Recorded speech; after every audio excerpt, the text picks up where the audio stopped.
Sarap di ba? Available din sa mga bayan na walang sugar at 500 ml at 1 litro ng bote. Tinted Cola, refresh your life.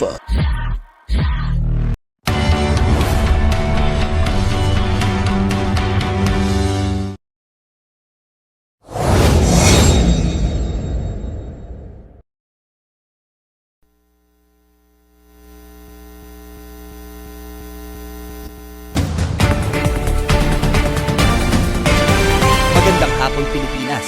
Ako po si Antonio Alvarado at narito na ang mga nagbabagang balita ngayong araw ng Sabado.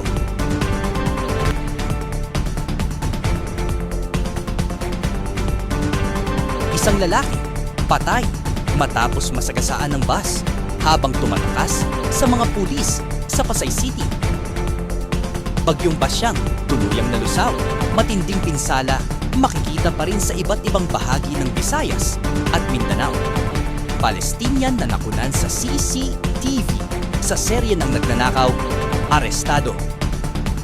Vice President Sara Duterte, tinawag ang impeachment complaint sa kanya, harassment at pag-aabuso sa proseso. At Bini, naging surprise appearance sa concert ng Sex Bomb Girls.